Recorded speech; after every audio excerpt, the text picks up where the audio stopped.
This happened to me 2 years ago. It was my first month on the job, and I worked night security at this pretty interesting place. For the record, I still work there and have more strange stories possibly to tell you in the future. I am a 38-year-old male. I've worked security jobs most of my life, and the graveyard shift.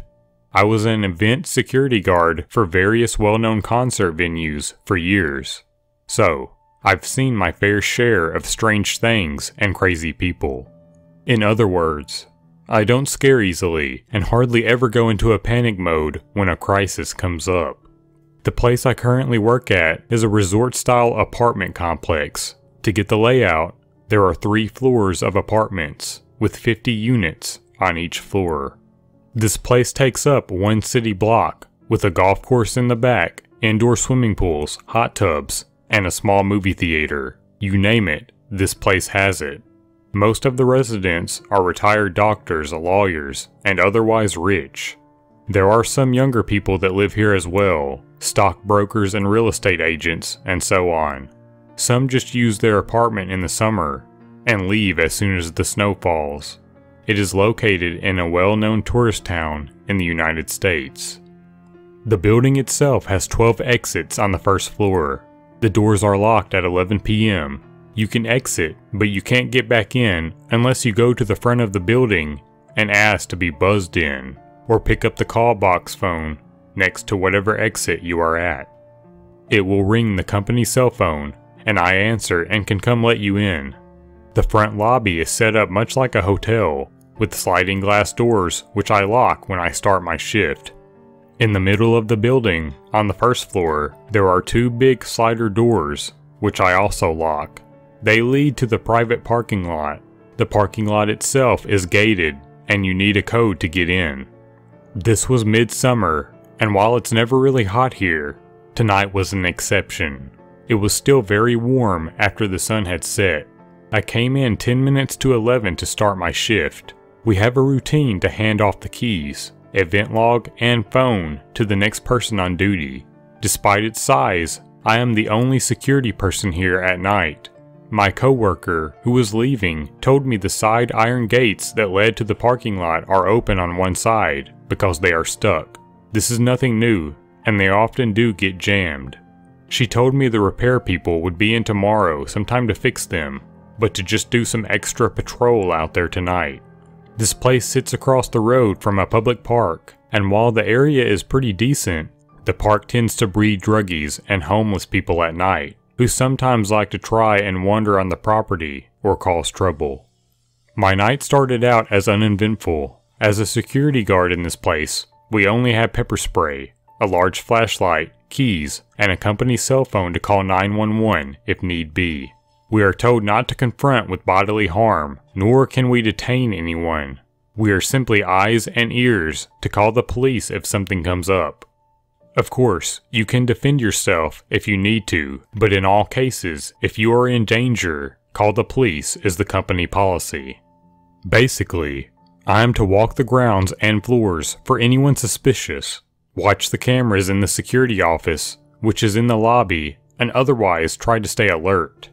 If a resident calls for a maintenance request, I would take the information down in the computer for day shift, or if a resident called with a security issue, I would attend to it. Pretty easy enough job, I thought. I locked the doors to the parking lot and the lobby doors. I did a sweep of all the floors, and then found myself back at the desk.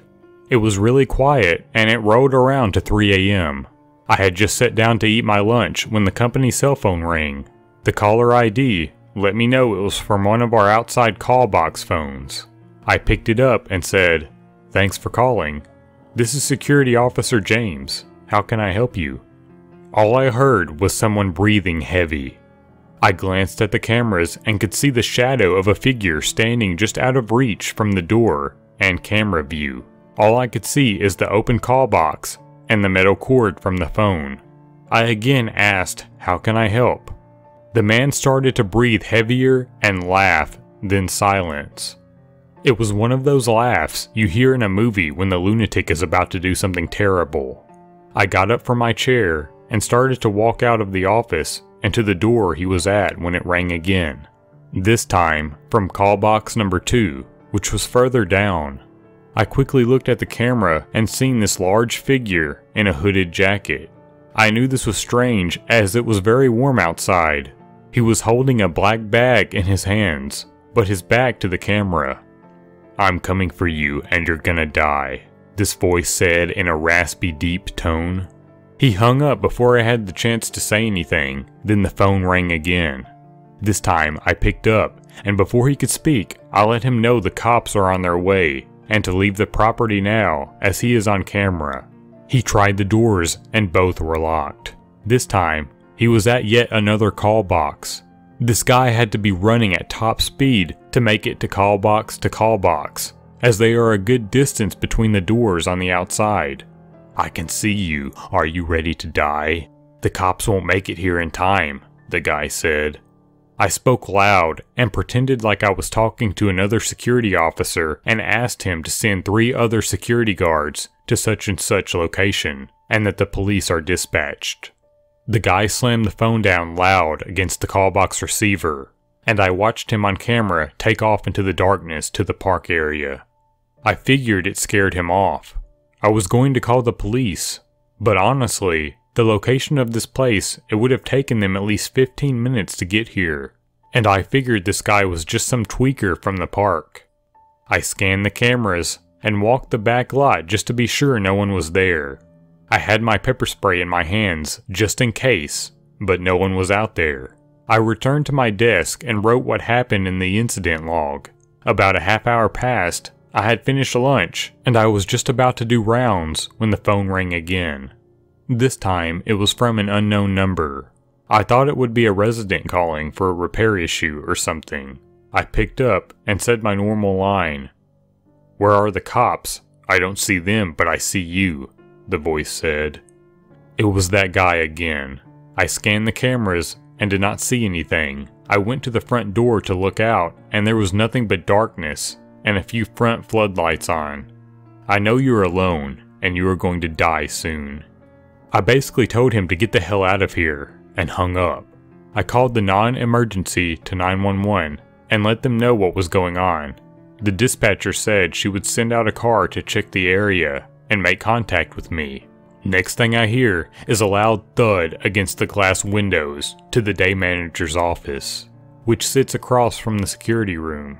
Another 3 loud bangs. I run to the door and unlock it.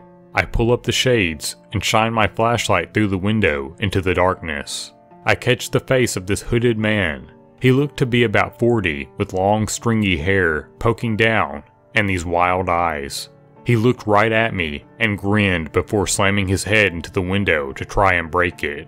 I started yelling at him and told him the cops are coming and to get the fuck out of here. That's when he pulled the biggest damn butcher knife I've ever seen and made a slicing motion like he would to use it against my throat.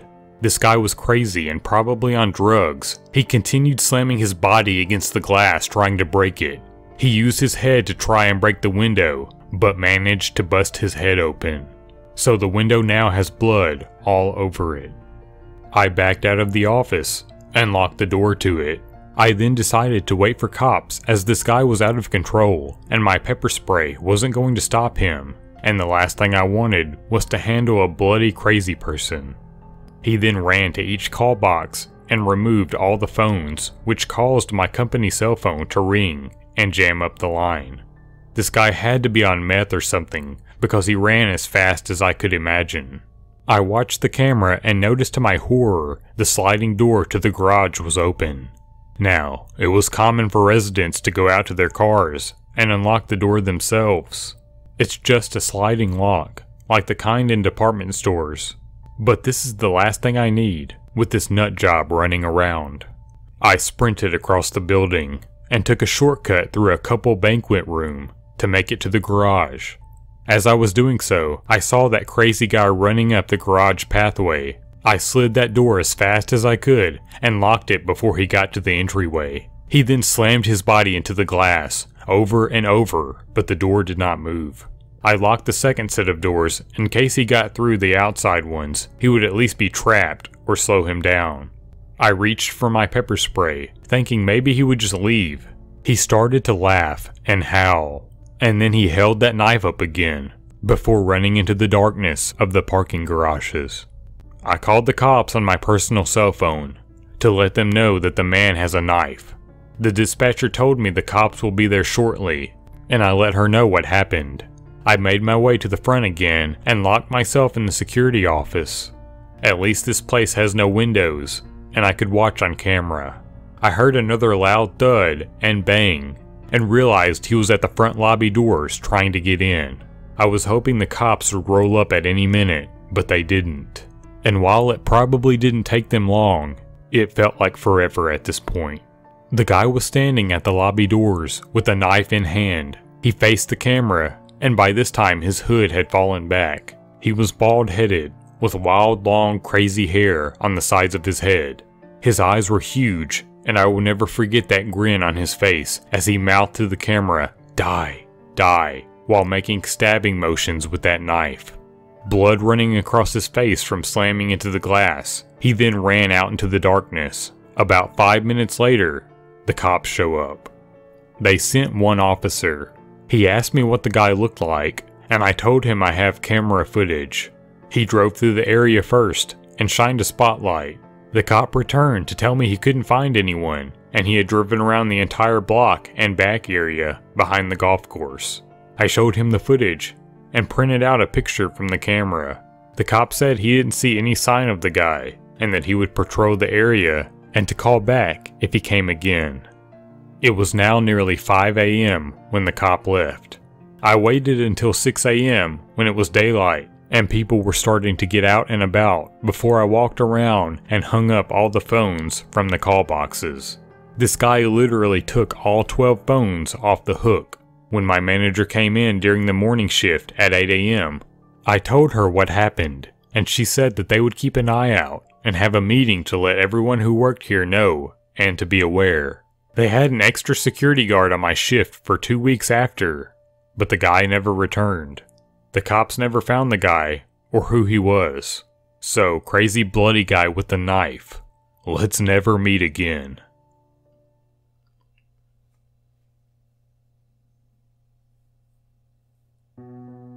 I used to live in a really nice, safe neighborhood up until I was about 12.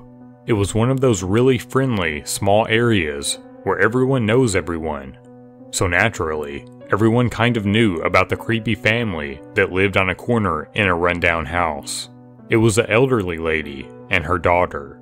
Now, my friends and I had met them before. We sang Christmas carols around the neighborhood at around 8 years old, and we also went up to this one house. The older lady was sweet and really welcoming of us, while the middle-aged daughter scowled at us from behind. It was pretty much known that the daughter had some very deep psychological issues. These would only get worse when the elderly lady died, as the daughter pretty much deteriorated completely as a human. We would hear screaming throughout the night coming from her house, and there would be times that she would sit on her porch without a shirt on, talking to herself. So, one day, my friends and I are walking back from a local liquor store with bags full of junk food. Thinking nothing of it, we decide to walk down the street that her house is located on. We were walking on the opposite side of the street in relation to her house. All of a sudden, she jumps from her porch, shrieking at the top of her lungs. In her hand is this massive kitchen knife, and she starts running after us, screaming, "Get away from my house, I'll kill all of you, you better run, Satan is coming for you," followed by more incessant screeching. Adrenaline kicked in, and my friends and I ran like hell. She stopped when we got to the next block. Many tears were shed, and we were very much shaken. My friend dropped her corn nuts and actually went back for them. Needless to say, creepy kitchen knife lady, let's never meet again.